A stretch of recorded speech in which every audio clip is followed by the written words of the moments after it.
आज की हिंदी कक्षा में सभी को स्वागत है. ഇന്നത്തെ ഹിന്ദി ക്ലാസ്സിലേക്ക് ഏവർക്കും സ്വാഗതം. ഇന്ന് നാം ഹിന്ദി സാഹിത്യത്തിലെ ഭക്തി കാലഘട്ടമാണ് പരിചയപ്പെടുന്നത്. ഭക്തി കാലഘട്ടത്തിലെ പ്രധാന കവികളിൽ ഒരാളായ കബീർദാസ്, അദ്ദേഹത്തിൻ്റെ ദോഹയുമാണ് നമ്മളിന്ന് പഠിക്കുന്നത്. കബീർദാസിനെയും അദ്ദേഹത്തിൻ്റെ ദോഹയും പറ്റി പഠിക്കാതെ ഹിന്ദി സാഹിത്യം നമുക്ക് മുന്നോട്ട് കൊണ്ടുപോകാൻ സാധിക്കില്ല. ഹിന്ദി സാഹിത്യത്തിലെ ഭക്തി കാലഘട്ടം സുവർണ കാലഘട്ടമായിട്ടാണ് അറിയപ്പെടുന്നത്. സമൂഹത്തിൽ നിലനിന്നിരുന്ന അന്ധവിശ്വാസവും അനാചാരങ്ങളും യുദ്ധവും എല്ലാം തൻ്റെ ഭക്തിയിലൂടെ അന്നത്തെ കവികൾ തൻ്റെ കവിതകളിലൂടെ ഭക്തിയിലൂടെ മാറ്റിമറിക്കുകയാണ് ഉണ്ടായത്. മനുഷ്യ മനസ്സുകളെ മാറ്റിമറിക്കുകയാണ് ഉണ്ടായത്. കബീർദാസിനെ പറ്റി പറയുകയാണെങ്കിൽ അദ്ദേഹത്തിൻ്റെ ജനനവും മരണവും ഇപ്പോഴും വിവാദമായിരിക്കുകയാണ്. പല പണ്ഡിതന്മാരും പല വ്യത്യസ്ത അഭിപ്രായങ്ങളാണ് പറയുന്നത്. 1398 ജനിച്ചെന്നും 1518 അദ്ദേഹം മരണപ്പെട്ടു എന്നാണ് പറയുന്നത്. कबीरदास हिंदी साहित्य के भक्तिकाल के ज्ञानाश्री शाखा के निर्गुण भक्ति धारा के प्रवर्तक एवं संत कवि हैं. അദ്ദേഹം ഹിന്ദി സാഹിത്യത്തിലെ ജ്ഞാനാശ്രീ ശാഖയിലെ നിർഗുൺ ഭക്തിധാരയിലെ പ്രവർത്തകനും സന്ത് കവിയുമായിരുന്നു. അദ്ദേഹത്തിൻ്റെ ഗുരുവിൻ്റെ പേര് രാമാനന്ദൻ എന്നായിരുന്നു. അദ്ദേഹത്തിൻ്റെ മാതാപിതാ നീരു ഓർ നിയമ ആയിരുന്നു. അതുപോലെ അദ്ദേഹത്തിൻ്റെ പത്നി കാ നാം ലോയി തി. അതുപോലെ അദ്ദേഹത്തിൻ്റെ സന്താനങ്ങളുടെ പേര് കമാൽ ഓർ കമാലി. അദ്ദേഹത്തിന് ഔപചാരികമായ വിദ്യാഭ്യാസം ലഭിച്ചിരുന്നില്ല. കവിത എഴുതുക എന്നതായിരുന്നില്ല അദ്ദേഹത്തിൻ്റെ ലക്ഷ്യം. സമൂഹത്തിൽ നിലനിന്നിരുന്ന അന്ധവിശ്വാസങ്ങളും അത്യാചാരങ്ങളും നീക്കുക എന്നതായിരുന്നു അദ്ദേഹത്തിൻ്റെ കവിതകളുടെ ലക്ഷ്യം. അദ്ദേഹം ഒരു സമാജ് സുധാരക് ആയിരുന്നു. അദ്ദേഹത്തിൻ്റെ ഭാഷ സതുകടിയാണ്. അദ്ദേഹത്തിൻ്റെ കവിതാ സങ്കലനത്തിൻ്റെ പേര് ബീജക് എന്നാണ്. അതിനെ 3 ഭാഗങ്ങളായിട്ട് തരംതിരിച്ചിട്ടുണ്ട്: സാഖി, സബദ്, റമേനി. കബീർദാസിൻ്റെ പ്രധാനപ്പെട്ട ശിഷ്യൻ്റെ പേരാണ് ധർമ്മദാസ്. അപ്പോൾ ഇത്രയും കാര്യങ്ങളാണ് നമ്മൾ കബീർദാസിനെ പറ്റി അറിഞ്ഞിരിക്കേണ്ടത്. ഇനി നമുക്ക് അദ്ദേഹത്തിൻ്റെ ദോഹയിലേക്ക് കടക്കാം.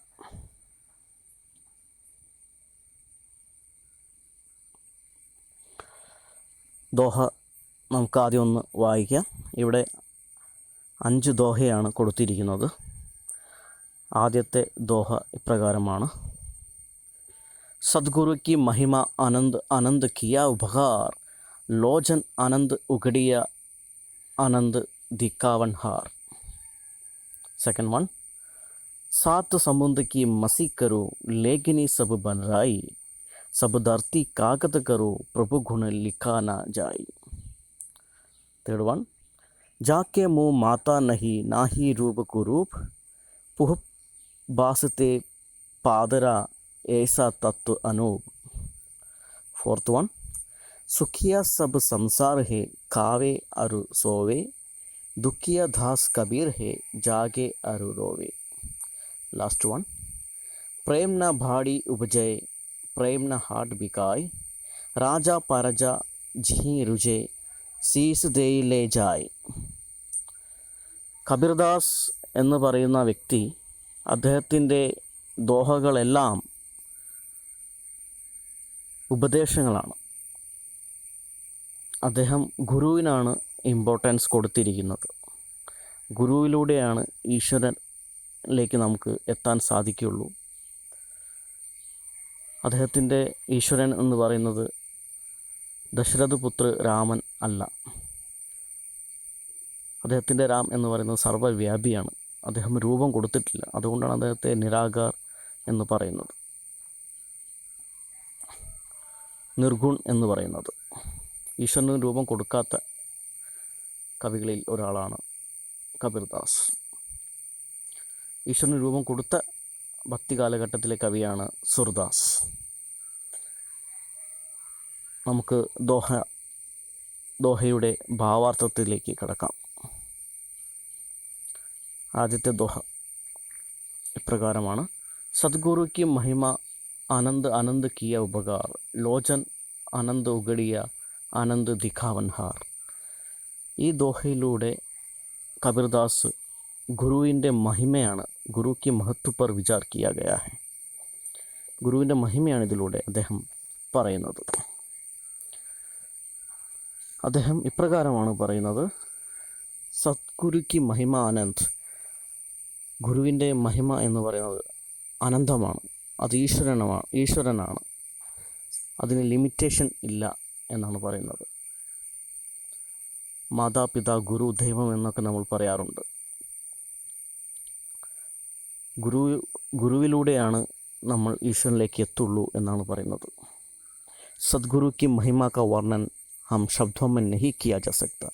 നമുക്ക് വർണ്ണിക്കാൻ സാധിക്കില്ല എന്നാണ് പറയുന്നത്. सदगुरु की महिमा की कोई सीमा नहीं, और लिमिटेशंसुം ഇല്ല. गुरु ने हम पर असीम उपकार किया हुआ है. उन्होंने हमें अज्ञान के अंधेरे से निकाल कर ज्ञान का मार्ग दिखाया है. അദ്ദേഹമാണ് ഈശ്വരനിലേക്ക് എത്തിക്കുന്നതും ഗുരുവാണ്. അതുപോലെ തന്നെ നമുക്കുള്ളിലെ അന്ധകാരം തുടച്ച് നീക്കി നമുക്ക് പ്രകാശം തരുന്നത്, ഈശ്വരനിലേക്ക് എത്തുന്നത് ഗുരുവാണ്. നമുക്ക് ആ മാർഗം കാണിച്ചു തരുന്നത് എന്നാണ് പറയുന്നത്. ചുരുക്കി പറഞ്ഞാൽ സദ്ഗുരുവിൻ്റെ മഹത്വം വാക്കുകൾ കൊണ്ട് നമുക്ക് വിവരിക്കാനാവില്ല, അതിന് പരിധിയില്ല. ഗുരു തനിക്ക് അളവറ്റ അനുഗ്രഹങ്ങൾ നൽകി, ഉപകാരങ്ങൾ നൽകി എന്നാണ് പറയുന്നത്. ആനന്ദ് കിയ ഉപകാർ എന്നതിൻ്റെ അർത്ഥം അതാണ്. ലോചൻ ആനന്ദ് ഉഗടിയ ആനന്ദ് ദിഖാവൻഹാർ. അതുപോലെ തന്നെ നമ്മളുടെ ലോചൻ മീൻസ് ഐ, കണ്ണാണ്. നമുക്ക് കണ്ണ് തുറപ്പിച്ചു, നമ്മളെ അന്ധകാരത്തിൽ നിന്ന് കണ്ണ് തുറപ്പിച്ചു എന്നാണ് പറയുന്നത്. അജ്ഞതയാകുന്ന അന്ധകാരത്തിൽ നിന്ന് തന്നെ പുറത്ത് എത്തിച്ചു എന്നാണ്. ലോചൻ ആനന്ദ് ഉഗടിയ മീൻസ് തുറക്കുക, ആനന്ദ് മീൻസ് ഈശ്വരൻ, അനന്തമായ എന്നാണ് അർത്ഥം. ദെൻ ആനന്ദ് ദിഖാവൻഹാർ എന്ന് പറഞ്ഞാൽ ഉനോനെ ഗുരു ഹി ഹമേ ജ്ഞാൻ കി ലോചൻ ആങ്ക് ഖോൽ ദിയേ. അറിവിൻ്റെ വെളിച്ചം നമുക്ക് തുറന്നു തന്നു, കണ്ണിലൂടെ തുറന്നു തന്നു. ഓർ ഈശ്വർ കോ ദർശൻ കരാ ദിയേ. അതിലൂടെ ഈശ്വരനെ നമുക്ക് കാണിച്ചു തന്നു എന്നാണ് പറയുന്നത്. അറിവിൻ്റെ പാത നമുക്ക് കാണിച്ചു തന്നു, അതായത് തനിക്ക് അറിവിൻ്റെ വാതായനങ്ങൾ തുറന്നു തരികയും അതിലൂടെ പരമാത്മാവിനെ, ഈശ്വരനെ കാണിച്ചു തരികയും ചെയ്തു എന്നാണ് ഈ ഒരു ദോഹയുടെ ടോട്ടൽ മീനിങ്. ഗുരുവിൻ്റെ മഹിമയെക്കുറിച്ചാണ് ഇതിനകത്ത് പറയുന്നത്. സർവ്വവ്യാപിയാണ് ഈശ്വരൻ എന്നാണ് പറയുന്നത്. പണ്ട് കാലത്തൊക്കെ ഗുരു ശിഷ്യ സംബന്ധം എന്ന് പറയുന്നത് വളരെ സ്ട്രോങ് ആയിരുന്നു. മരത്തിൻ്റെയൊക്കെ ചോട്ടിൽ ഇരുന്നു കൊണ്ടാണ് ശിഷ്യന്മാരെ ഗുരുക്കന്മാർ പഠിപ്പിച്ചിരുന്നത്. ഇന്ന് ഗുരു ശിഷ്യ സംബന്ധം എത്രത്തോളം മോശമായിക്കൊണ്ടിരിക്കുകയാണെന്ന് നമുക്കറിയാം. ഗുരുവിൻ്റെ കടമയോ ശിഷ്യൻ്റെ കടമയോ ചെയ്യുന്നില്ല. എല്ലാവരെയും ഞാൻ പറയുന്നില്ല, വളരെ ചുരുക്കം ഗുരുക്കന്മാർ, ശിഷ്യന്മാർ അങ്ങനെയാണ്.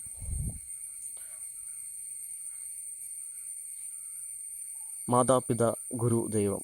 അവസാനം ഗുരുവിൽ നിന്ന് മാത്രമേ നമുക്ക് ഈശ്വരനിലേക്ക് എത്തുകയുള്ളൂ. ഗുരുവിൻ്റെ ഹെൽപ്പില്ലാതെ നമുക്കൊരിക്കലും ഈശ്വരനിൽ എത്താൻ സാധിക്കില്ല. അറിവ് നമുക്ക് നൽകുന്നത് ഗുരുവാണ്. ഇത്രയേ ഉള്ളൂ ആദ്യത്തെ ദോഹ. നമുക്ക് സെക്കൻഡ് ദോഹയിലേക്ക് കിടക്കാം.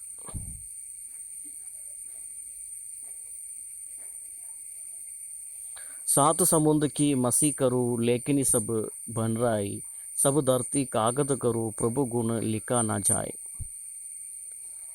ഈ ദോഹയുടെ അർത്ഥത്തിലേക്ക് നമുക്ക് കടക്കാം. സാത് സമുദ്രക്ക് മസി കറു എന്ന് പറഞ്ഞാൽ, സാത്ത് എന്നുകൊണ്ട് ഉദ്ദേശിച്ചത് 7 സമുദ്രം. സമുദ്രം മീൻസ് സമുദ്രമാണ്. ഇതിലൂടെ കബീർദാസ് ഉദ്ദേശിച്ചത് നമ്മൾ 7 സമുദ്രത്തെ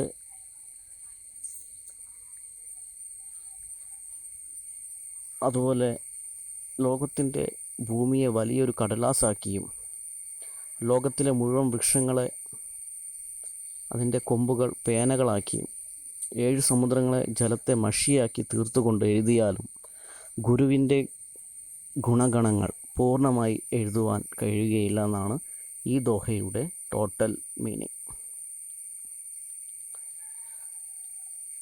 ലോകത്തെ 7 സമുദ്രം മഷിയായിട്ട് സങ്കല്പിച്ചാലും അതുപോലെ പ്രകൃതിയിലെ വൃക്ഷങ്ങളെ പേനയായി സങ്കല്പിച്ചാലും അതുപോലെ ധർത്തി സബ് ധർത്തി കാഗത് കറു, കാഗത് മീൻസ് കടലാസ്, ഭൂമിയെ കടലാസാക്കി മാറ്റിയാലും നമുക്കൊരിക്കലും പ്രഭു കാ ഗുണ് ലിഖാനാ ജായേ, പ്രഭുവിനെ പറ്റി എഴുതാൻ നമുക്ക് സാധിക്കില്ല. അത് അപൂർണമാണ്. ഈശ്വരൻ സർവ്വവ്യാപിയാണ്. ഈശ്വരനെ പറ്റി നമുക്ക് എഴുതാൻ വാക്കുകളില്ല. ഒരിക്കലും നമുക്കത് സാധിക്കില്ല. അത്രയും മഷി, അതായത് സമുദ്രത്തിലെ ജലം മഷിയായിക്ക് നമ്മൾ സങ്കല്പിക്കുകയാണെങ്കിൽ ആ മഷിയൊന്നും നമുക്ക് എഴുതാൻ തീരില്ല, മതിയാകില്ല. അതുപോലെ പ്രകൃതിയിലെ വൃക്ഷങ്ങളെയൊക്കെ പേനയാക്കി മാറ്റിയാലും നമുക്ക് അത് തികയില്ല. ഭൂമിയെ കടലാസാക്കി മാറ്റിയാലും നമുക്ക് തികയില്ല. അനന്തമാണ് ഈശ്വരൻ, അപൂർണമാണ് എന്നാണ് പറയുന്നത്.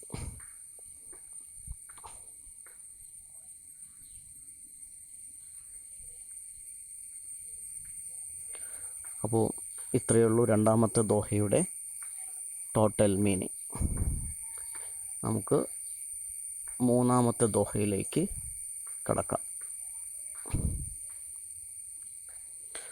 जाके मुँह माता नहीं ना ही रूप कुरूप, पुहुप बासते पादरा ऐसा तत्व अनूप.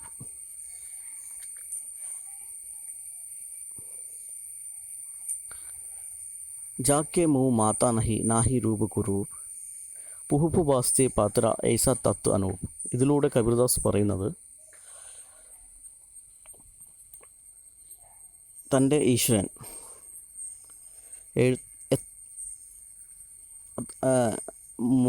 മാതാ നഹി, ജാക്കെ മാതാ നഹി എന്നുകൊണ്ട് ഉദ്ദേശിച്ചത് താൻ വിശ്വസിക്കുന്ന ഈശ്വരന് നെറ്റിയോ രൂപമോ കുരൂപമോ അല്ല, നിരാകാര ബ്രഹ്മമാണ്, അത് സൂക്ഷ്മമാണ് എന്നാണ് കബീർദാസ് പറയുന്നത്. അതുപോലെ തന്നെ പുഹുപ്പ് ബാസിത്തെ പാദര, എപ്രകാരമാണോ ഒരു പുഷ്പം അതിൻ്റെ സ്മെൽ നമുക്ക് ഫീൽ ചെയ്യാൻ സാധിക്കുന്നത്, അതാണ് ഈശ്വരൻ. അങ്ങനെ നമുക്ക് ഈശ്വരനെ അറിയാൻ സാധിക്കുള്ളൂ. അതിന് രൂപമോ നെറ്റിയോ മുഖമോ കുരൂപമോ അല്ല. ഈശ്വരൻ പാദര ഏസ തത്വ അനുഭവം. പാദര മീൻസ് അനുഭവമാണ്, അതൊരു അനുഭൂതിയാണെന്നാണ് പറയുന്നത്. ഏസ തത്വ അനൂപ് എന്ന് പറഞ്ഞാൽ അത് സൂക്ഷ്മമാണ്. നിരാകാര ബ്രഹ്മം സൂക്ഷ്മമാണ്, അനുഭൂതിയാണ്. അത് നമുക്ക് ഫീൽ ചെയ്യാൻ മാത്രമേ സാധിക്കുകയുള്ളൂ. അതിന് നിറമോ നെറ്റിയോ മുഖമോ കുരൂപമോ ഒന്നുമല്ല. ദൈവം ലോകാതീതനാണ്, ലോകത്തെല്ലായിടത്തും ഉണ്ട്. ഓരോ അണുവിൽ പോലും ഈശ്വരൻ വസിക്കുന്നു. പ്രകൃതിയിൽ എല്ലായിടത്തും അദ്ദേഹത്തിൻ്റെ പ്രതിച്ഛായ ഉണ്ട്. എല്ലാവരുടെയും ഉള്ളിൽ ഈശ്വരൻ കുടികൊള്ളുന്നുണ്ട്. അതിനാരും അമ്പലത്തിലോ ഒന്നും പോകേണ്ട ആവശ്യം ഇല്ല. എന്നാണ് കബീർദാസ് പറയുന്നത്. ഈശ്വരൻ സർവ്വവ്യാപിയാണ്. ഒരുപാട് മതങ്ങളും ഒരുപാട് വിശ്വാസങ്ങളും ഒരുപാട് ഈശ്വര രൂപങ്ങളും നമുക്കുണ്ട്. അതിലൊന്നും കാര്യമില്ല എന്നാണ് പറയുന്നത്. ഇതെല്ലാം സൃഷ്ടിച്ചത് മനുഷ്യനാണ്. ഒറ്റ മതമേ ഉള്ളൂ, മനുഷ്യൻ എന്ന മതം. ഏതൊരു മനുഷ്യൻ്റെ തൊലി കട്ട് ചെയ്ത് കഴിഞ്ഞാൽ ഒരേ നിറത്തിലാണ് ബ്ലഡ് ഉള്ളത്. പച്ചയോ നീലയോ മഞ്ഞയോ കളറല്ല. അപ്പോൾ കബീർദാസ് പറയുന്നത് അത് സ്മെല്ല് ചെയ്യാൻ നമുക്ക് എപ്രകാരമാണ് ഒരു പുഷ്പം സ്മെല്ല് ചെയ്യാൻ സാധിക്കുന്നത്, അതിൻ്റെ ഗന്ധം നമുക്ക് ഫീൽ ചെയ്യുന്നത്, അപ്രകാരമാണ് ഈശ്വരൻ എന്നാണ് പറയുന്നത്. ഇത്രയേ ഉള്ളൂ മൂന്നാമത്തെ ദോഹ. ഇനി നമുക്ക് നാലാമത്തെ ദോഹയിലേക്ക് കടക്കാം. സുഖിയ സബ് സംസാർ ഹേ കാവേ ഒരു സോവേ, ദുഃഖിയ ദാസ് കബീർ ഹേ ജാഗേ അരു റോവേ. ഇതിലൂടെ ഈ നാലാമത്തെ ദോഹയിലൂടെ കബീർദാസ് ഉദ്ദേശിക്കുന്നത് മനുഷ്യൻ തന്നെയാണ്, അല്ലെങ്കിൽ മനുഷ്യനെയാണ്. ഈ ലോകം എല്ലാവരും സുഖിച്ച് ജീവിക്കുകയാണ്. സുഖിയ സബ് സംസാർ ഹേ കാവേ ഒരു സോവേ, ഒരൊറ്റ ചിന്തയേ ഉള്ളൂ. കബീർദാസ് പറയുകയാണ്, നമ്മുടെ ഈ ലോകം എല്ലാവരും വളരെ സന്തോഷത്തിലാണ്. അങ്ങോട്ടും ഇങ്ങോട്ടും നെട്ടോട്ടം ഓടുകയാണ്. എല്ലാവർക്കും തിന്നണം, ഉറങ്ങണം എന്ന ഒറ്റ ചിന്തയേ ഉള്ളൂ. ഇവിടെ ദുഃഖിയ ദാസ് കബീർ ഹേ, ഈശ്വരൻ്റെ ദാസനായ കബീർദാസ് മാത്രമാണ് ഇവിടെ ദുഃഖിച്ചിരിക്കുന്നത്. ബാക്കി എല്ലാവരും, ഈ ലോകത്തെ എല്ലാവരും സുഖിച്ച് സന്തോഷത്തോടു കൂടി ഭക്ഷണം കഴിച്ച് ഉറങ്ങുകയാണ്. ആ ഒറ്റ ചിന്തയേ ഉള്ളൂ. ഇവിടെ ദുഃഖിതൻ കബീർദാസ് മാത്രമാണ്. ഈശ്വരൻ്റെ ചിന്ത മാത്രമുള്ളവർ മാത്രമാണ് ഇവിടെ ദുഃഖിതർ. എപ്പോഴും മനസ്സിൽ നമുക്ക് ഈശ്വരൻ്റെ ചിന്ത വേണമെന്നാണ് പറയുന്നത്. ജാഗെ അരുരോവെ എന്ന് ഉദ്ദേശിച്ചത് ഇപ്പോഴും ഉണർന്നുകൊണ്ടിരിക്കുന്നതും ഈശ്വരനിലേക്ക് എത്താൻ കരഞ്ഞുകൊണ്ടിരിക്കുന്നതും ഇവിടെ മനസ്സുകൊണ്ട് കരഞ്ഞുകൊണ്ടിരിക്കുന്നതും ഇവിടെ കബീർദാസ് മാത്രമാണ്. ഇവിടെ ജനങ്ങൾ നെട്ടോട്ടം ഓടുകയാണ് ജീവിക്കാൻ വേണ്ടിയിട്ട്, സുഖിച്ച് ജീവിക്കാൻ വേണ്ടി. സുഖ സൗകര്യങ്ങൾ കൂടിപ്പോയതിൻ്റെ പ്രശ്നമാണ്. എല്ലാം ഒരു ഷോയാണ് ഇന്നത്തെ കാലത്ത്. അമ്പലത്തിൽ പോകുന്നതും എല്ലാം പണ്ട് മുതലേ ഉള്ള ഒരു അന്ധവിശ്വാസമാണ്. അമ്പലത്തിൽ പോയാൽ, അല്ലെങ്കിൽ പരീക്ഷയ്ക്ക് മുന്നേ പ്രാർത്ഥിച്ചാൽ അമ്പലത്തിൽ പോയാൽ ഇത്ര പൈസ ഭണ്ഡാരത്തിലിട്ടാൽ നല്ല മാർക്ക് കിട്ടും, അല്ലെങ്കിൽ നല്ല ജീവിതം കിട്ടുമെന്നൊക്കെ പറയുന്നത് വെറും അന്ധവിശ്വാസമാണ്.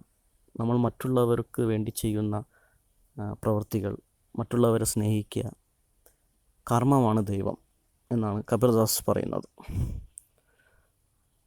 അല്ലാതെ ഭക്ഷണം കിട്ടാൻ വേണ്ടിയിട്ട്, സുഖിച്ച് ഉറങ്ങാൻ വേണ്ടിയിട്ട് ഒരുപാട് വലിയ വലിയ കുടിലുകൾ അല്ലെങ്കിൽ ബംഗ്ലാവ് ഉണ്ടാക്കിയിട്ടല്ല ജീവിക്കേണ്ടത് എന്നാണ് കബീർദാസ് പറയുന്നത്. ഈശ്വരൻ്റെ ചിന്ത എപ്പോഴും വേണമെന്നാണ് കബീർദാസ് പറയുന്നത്. ഒരുപാട് പേര് ഭക്ഷണം കിട്ടാതെ നമ്മുടെ സമൂഹത്തിൽ, നമ്മുടെ ലോകത്തുണ്ട്. അവർക്ക് വേണ്ടിയിട്ട് എന്തെങ്കിലുമൊക്കെ ചെയ്യുക തുടങ്ങിയ കാര്യങ്ങളാണ് ഈ ദോഹയിലൂടെ കബീർദാസ് നമ്മളോട് പറയുന്നത്.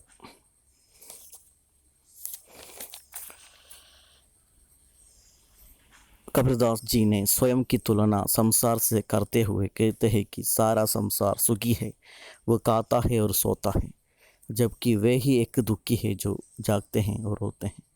കബീർദാസ് മാത്രമാണ് ദുഃഖിതൻ, അല്ലെങ്കിൽ ഈശ്വരനെ ചിന്തിച്ച് ജീവിക്കുന്നവർ മാത്രമാണ് ദുഃഖിതർ. ബാക്കി എല്ലാവരും ഈ ലോകത്ത് ഉറങ്ങാനും തിന്നാനും വേണ്ടി മാത്രം ഉള്ളതാണ് എന്നാണ് പറയുന്നത്. അങ്ങനെ ചെയ്യാൻ പാടില്ല. ഈ നമ്മൾ ഈ പഠിച്ച എല്ലാ ദോഹയും ഉപദേശങ്ങളാണ്. ഒരിക്കലും കബീർദാസ് ആരെയും കുറ്റപ്പെടുത്തുന്നതല്ല. അങ്ങനെ കബീർദാസ് ഈ ദോഹയിലൂടെ നമ്മളെ ഉപദേശിക്കുകയാണ്, ഇങ്ങനെയൊന്നും ചെയ്യാൻ പാടില്ല, അല്ലെങ്കിൽ ഈശ്വരൻ ഇതാണ്, ഈശ്വരൻ എന്ന് പറയുന്നത് ഗുരുവാണ്, അച്ഛനും അമ്മയുമാണ്, അല്ലാതെ അമ്പലത്തിലുള്ളതോ പ്രതിമകളോ അല്ലെങ്കിൽ വിഗ്രഹങ്ങളോ ഒന്നുമല്ല ഈശ്വരൻ എന്നാണ് പറയുന്നത്.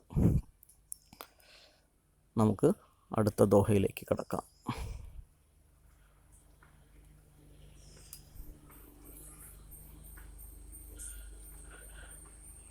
प्रेम न भाड़ी उपजे प्रेम न हाट बिखाए राजा प्रजा ജിഹി രുചേ സീസ് ദേയിലേ ജായ്. ഈ ദോഹയുടെ ഭാവാർത്ഥത്തിലേക്ക് നമുക്ക് കടക്കാം. ഇതിലൂടെ കബീർദാസ് വാസ്തവിക സ്നേഹത്തിൻ്റെ അല്ലെങ്കിൽ വാത്സല്യത്തിൻ്റെ മഹത്വത്തെക്കുറിച്ചാണ് പറയുന്നത്. അദ്ദേഹം ഭക്തിയെ സ്നേഹവുമായി ബന്ധപ്പെടുത്തി ആണ് ഇതിലൂടെ പറയുന്നത്. ഒരുപാട് വിദ്യകൾ നമ്മൾ പഠിച്ചിട്ട് അല്ലെങ്കിൽ ഒരുപാട് സർട്ടിഫിക്കറ്റ്, ഒരുപാട് അറിവുകൾ ഉണ്ടാക്കിയിട്ട് കാര്യമില്ല. വിദ്യാഭ്യാസം എന്നത് മറ്റുള്ളവരെ സ്നേഹിക്കാൻ വേണ്ടിയിട്ടുള്ളതാണ്.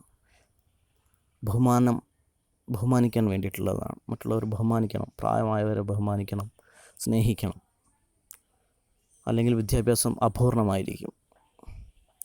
സ്നേഹിക്കാൻ അറിയുന്ന വ്യക്തിയെയാണ് പണ്ഡിതൻ എന്ന് വിളിക്കുന്നത് എന്നാണ് ഈ അവസാനത്തെ ദോഹയുടെ അർത്ഥം.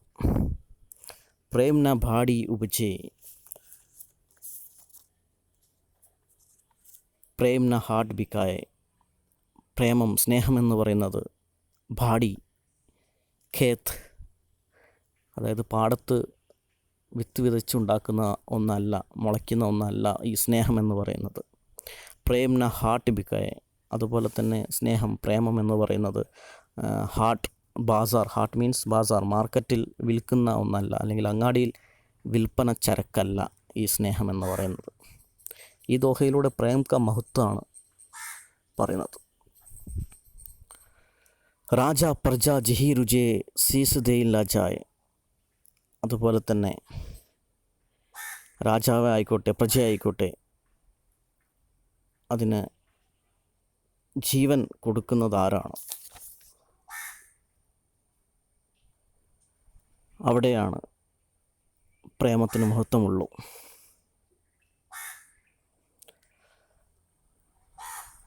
प्रेम ना तो किसी खेत अथवा क्यारी में उगता है और ना ही किसी बाजार में बिकता है. वो खजाना है जो यदि किसी के मन को भा गया तो भले ही वो व्यक्ति राजा हो या प्रजा, वे अपने प्राणों के मोल पर भी इसे प्राप्त करने को तत्पर रहता है. സ്നേഹം എന്ന് പറയുന്നത് ലൗകികമോ ഭൗതികമോ ആയ വസ്തുവല്ലെന്ന് കബീർദാസ് പറയുന്നു. പരിശ്രമത്തിലൂടെയോ കഠിനാധ്വാനത്തിലൂടെയോ നമുക്കത് ഉൽപ്പാദിപ്പിക്കാൻ കഴിയില്ല. നമുക്ക് വിപണിയിൽ നിന്ന് സ്നേഹം വിൽക്കാനും വാങ്ങാനും കഴിയില്ല. ഞാനെന്ന അഹംഭാവം നമ്മിൽ നിലനിൽക്കുന്നിടത്തോളം കാലം നമുക്ക് സ്നേഹം നേടാനാവില്ല എന്നാണ് കബീർദാസ് ഈ അവസാനത്തെ ദോഹയിലൂടെ പറയുന്നത്.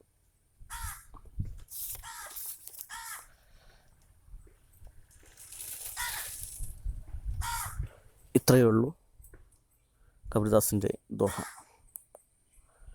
ഗുരുവിന് മഹത്വം കൊടുക്കണം. ഗുരുവിനാണ് മഹത്വം, അതുപോലെ പ്രേമത്തിനാണ് മഹത്വം. അതൊക്കെയാണ് ഈശ്വരൻ. നമ്മളെ കർമ്മമാണ് നമ്മൾ പ്രാധാന്യം കൊടുക്കേണ്ടത് തുടങ്ങിയ ഉപദേശങ്ങളാണ് ഇത്രയും ദോഹയിലൂടെ കബീർദാസ് പറയുന്നത്. ഈശ്വരനെ കാണെങ്കിൽ അമ്പലത്തിൽ പോയിട്ടോ കാര്യമില്ല. ഈശ്വരൻ എന്ന് പറയുന്നത് നമ്മുടെ വീട്ടിൽ തന്നെയുണ്ട്. മാതാപിതാക്കൾ, ഗുരു.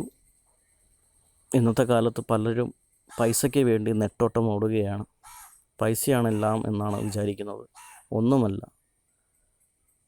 ഇന്നൊരു ഉദാഹരണം നമുക്ക് എടുത്തു പറയുകയാണെങ്കിൽ കൊറോണ എന്ന് പറയുന്ന ഒരു വൈറസ്, ഒരു ചെറിയ അണു നമ്മളെ മാറ്റിമറിക്കാൻ സാധിച്ചെങ്കിൽ നാം മനുഷ്യൻ ഒന്നുമല്ല. ആ ചിന്ത നമുക്ക് വേണം. ഈശ്വരനെ നമുക്ക് അറിയണമെങ്കിൽ നമ്മോട് തന്നെ ചോദിക്കണം, നാം ചെയ്യുന്ന പ്രവൃത്തി നല്ലതാണോ അല്ലയോ എന്ന്. ഈശ്വരൻ സർവ്വവ്യാപിയാണ്. കബീർദാസ് ഒരു പക്ഷേ അന്ന് മുൻകൂട്ടി കണ്ടിരിക്കാം. ഇന്ന് സമൂഹത്തിൽ നമ്മൾ എന്തൊക്കെ അനുഭവിക്കുന്നുണ്ടോ അതൊക്കെ അന്ന് അദ്ദേഹത്തിൻ്റെ ദോഹയിൽ നമുക്ക് കാണാൻ സാധിച്ചിട്ടുണ്ട്, ഉപദേശങ്ങളായിട്ട്. അതുകൊണ്ടാണ് അദ്ദേഹത്തിൻ്റെ ദോഹ റെലവൻ്റ് ആണെന്ന് പറയുന്നത്, പ്രാസംഗികമാണെന്ന് പറയുന്നത്. എല്ലാവർക്കും കബീർദാസിൻ്റെ ഈ ദോഹ ഭാവാർത്ഥം മനസ്സിലായെന്ന് വിചാരിക്കുന്നു. धन्यवाद।